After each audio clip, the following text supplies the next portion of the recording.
Welcome back, everybody. My name is Alex, and this is Gray Area. Today we have Niteplan in the house. How you doing, man? Good, thank you, mate. How you doing? I'm great. I always like to start things off by getting a little background on my artists. Tell me a little bit about your musical backgrounds. Like, what were your parents listening to in the house when you were a kid, and how did Um, that like contribute to your who you are today? Quite a mixture, you know.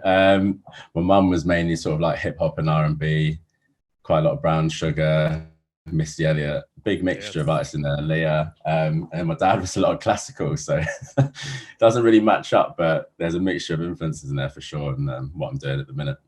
That's really interesting. Do you think that contributes to the reason why you're so musically diverse in your own style?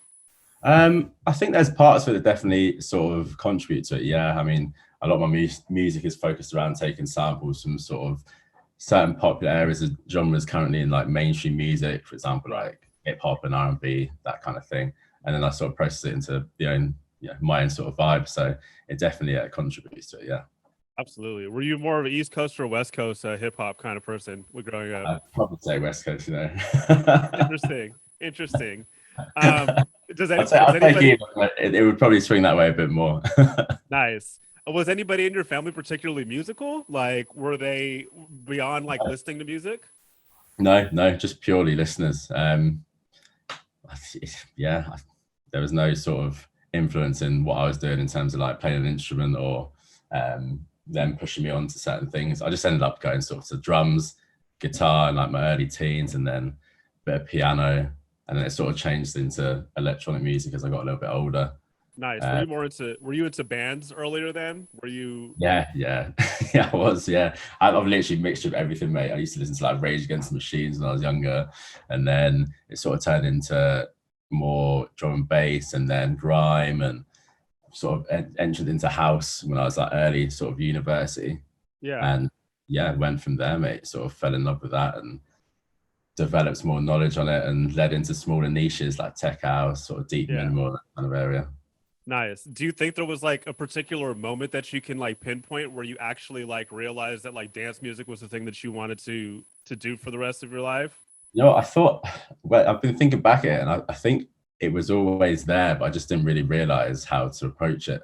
Because even when I was sort of like 17, 18, I used to listen to grime, and I'd be sort of searching through YouTube and taking instrumentals and taking samples and finding like little audio clips of lyrics, and then just saving them and putting them together, but in GarageBand at the time, and not really thinking anything of it. And then later down the line, I still had all these files saved, and I was like, these like perfect for what I want to do now. And I don't know how I didn't really put two and two together when I was younger, but yeah, it all sort of panned out right.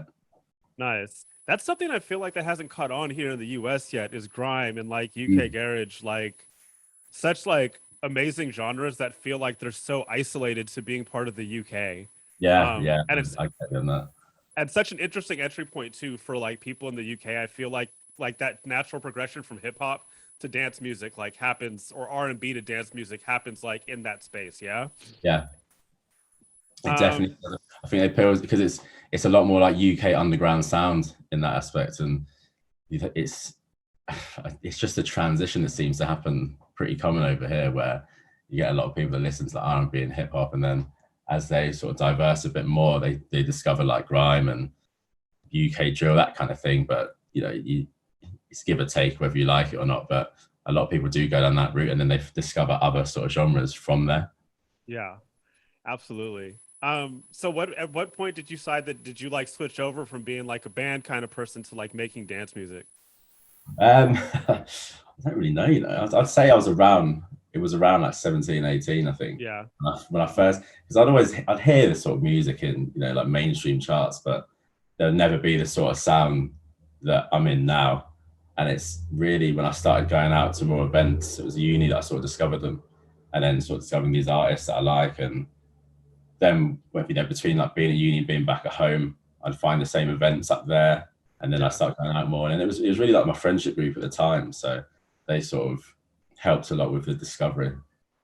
Nice. Um how long before you started making anything decent? Oh wow. And it was a long process, to tell you that. I used to mess around quite a lot. I think it's taken me about maybe 6 years in total with production, just messing around. But I think it's the last 2 years really is when I fully knuckled down and sort of discovering my own sound and having my own time to put into really making what I want out of it. What do you think you contribute that to? Because I feel like, I mean, I was like going through all of your music, and it feels like a lot has happened in the last year for you.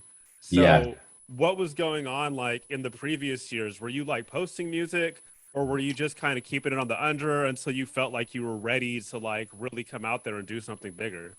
I think my problem always used to be just having enough time to do it. Mm, Um, and I feel like the whole thing that's happened in the last year of, lockdowns and not being able to go out, and a lot of people, for example, put on furlough. It actually kind of happened that although it was terrible, it happened for me. It's quite a positive situation where I was given all this time which I could use for other things and not work. yeah. So in that space of a year, I've just managed to sort of hone my craft and come out of it with, I'm in a position that I wanted to be in. It was just a matter of having the amount of time to do it. So I feel like I've just fast tracked myself a couple of years because I've been able to focus on it a lot more.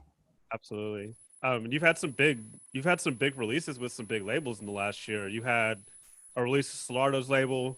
You had a release on Skream's label, and Skream's label in particular seems like that was a really big thing for you. Can you talk about how you hooked up with him, Yeah, and how you got that track that track that E was an EP released on Unsound Mind? yeah. Two-tracker. I've been listening to Skream since I was much younger. Yeah, One of my big influences right there, and I that sort of sounds like the breaks, kind of house electronica. It's quite difficult, and where I'd say I'd want to get it released that would do it justice. right. And Unsound Mind was like a target that I wanted to hit with that. So I just kept my eye open, really. Sent some music through to him, and in the same day, he said he wanted to sign it. So yeah, I just had to wait. I think it was about 3 months for the release.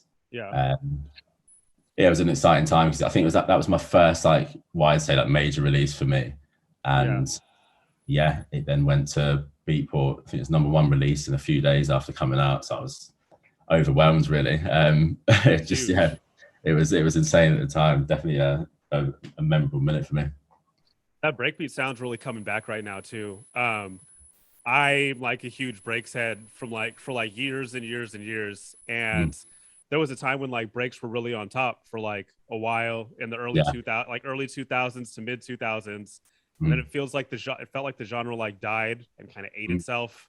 And it was just like trying to copy what everybody else was doing for a long Yeah. time. And it's great to see that like people getting back into that, because it's really one of like the foundation, like besides house and techno, people don't realize that like breaks has been there, and electro has been there Yeah. since like the very beginning too. Like, Yeah.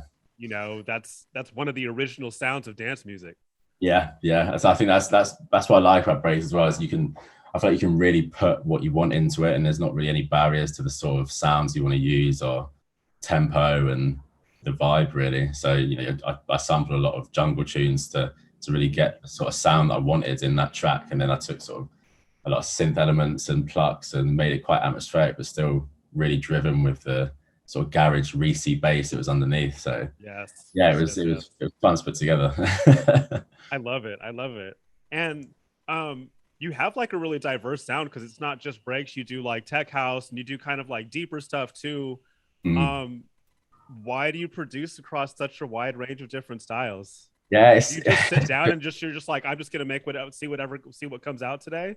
yeah, it's tricky because I feel like it's a bit of a double-edged sword sometimes, where if people are going through my catalog, they might not be sure on what they're going to get or what sort of vibe I'm going to put out. But I think it's, for me, I enjoy music so much that it's hard really to pinpoint it. So I've got to take a step back when I actually go into the studio and think, right, don't go too wild. But I've got my sound now, and my main sound is like the deeper sort of, I'd say it's like stripped back tech house. Right. But I always want to have that ability to sort of go a bit wider if I want, because as an artist, I'm producing stuff I like, and if people receive it well, then all well and good. But I don't want to be sort of pigeonholed into just doing one thing. Are there other artists that you look to, like who do that as well as kind of like a source of inspiration, or like the kind of person who's like, okay, I can do that if I want to because this person does this too? I have over recent. I've been thinking like that because I think it's beneficial for you to always just be able to do what you want and not sort of be thinking, I'm making tech house and that's all I can do, because it may sort of not work out the same way for me if I start making other genres. But because it's in the same sort of category, I think it's okay. Like I see, obviously, Skream for one is an example. Big example. He's fully across the board, and he's definitely one of the main names out there for having such a diverse sound. You got more people that actually sit in that category, like Bicep, and they're only the electronica breaksy kind of thing, but they also have their house side to it as well as a bit of disco. So I feel like there's a lot of people out there that do vary, but I guess they're just trusted for their output. So when they get a booking, what you're going to get from in a sense. It's just going to be quality. Yeah, I hope it just goes that same way with me, for example. Well, how does management feel about that? Because I know that's kind of sometimes a hard thing to sell too. Yeah. Sometimes management's like, hey, you gotta pick one and stick to it. So I feel like it's really important for you to work with people that are like, okay, this is what you do. I'm just gonna work with what you do. It's good to have that freedom, definitely, and I'm glad they sort of accept it. But I think they see it as not a negative or a pullback, but just that when that element of bookings come through, they're sort of trusting me in what I'm going to bring to the table over potentially thinking, not sure what we're going to get. Absolutely. So I always like to wrap things up before the speed round, which I told you about but didn't give you the questions to. I would like to wrap things up by saying, what excites you about the future of dance music? The diversity, I'd say, the diversity in the comeback. We've been tied down for a long time now. I think it's hit everyone pretty hard, but I think having that time out as well has made everyone really appreciate how we had it before and not to take it for granted again. Yeah, I absolutely agree. I mean, I feel like dance music is getting back to the point where it's a scene as opposed to an industry. We're still an industry. There's still a money-making machine, but I feel like the community aspect that really was one of the reasons that everybody came to this in the first place has started to reemerge over the last year, which I'm excited about. Yeah, definitely. It's only going to get better. I 100% agree. All right, so we're getting into the speed round right now. Are you ready? Okay, I think so. All right, here we go. Dogs or cats? Dogs. Biggie or Tupac? Biggie. Coffee or tea? Coffee. Oh, that's a bit of a strange one for a guy. My dad's Italian, so I'm just taking the coffee left, right, and center. All right. So do you prefer an espresso or a drip or regular coffee? I do prefer regular coffee, but a nice one. Okay, there you go. Pizza or sandwiches? Pizza all day. Intimate club or festival? I'm gonna say festival. All right. Rave or club? Rave. All right. Analog or digital? Analog. Snow or beach? Beach. Lake or ocean? Ocean. If you could have one superpower, would you take flight or invisibility? I'd say flight. Go anywhere, anytime. There you go. You never have to pay for an airplane again. No problem with the transport there at all. Right? Would you rather be chronically underdressed or chronically overdressed? I'd say always overdressed. All right. Fun. Do you like drum and bass or trap better? I'll say drum and bass. All right. Well, drum and bass or trance? Drum and bass. Pop or hip hop? Hip hop. Flip flops or shoes? Shoes, easily. Don't want anybody seeing the toes, right? Nah, I got to swerve that, And then finish this sentence. Before I die, I want to make as much music as I can. I love it. Beautifully Ooh. said. Well, thank you so much for taking the time out to speak to us today. This has been a lot of fun. Thank you. And I definitely look forward to hearing more music from you across all of the genres, man. Thank you. Thank you. Much appreciated. All right, we'll speak soon. Thank you, mate. See you later. Thank you. Bye.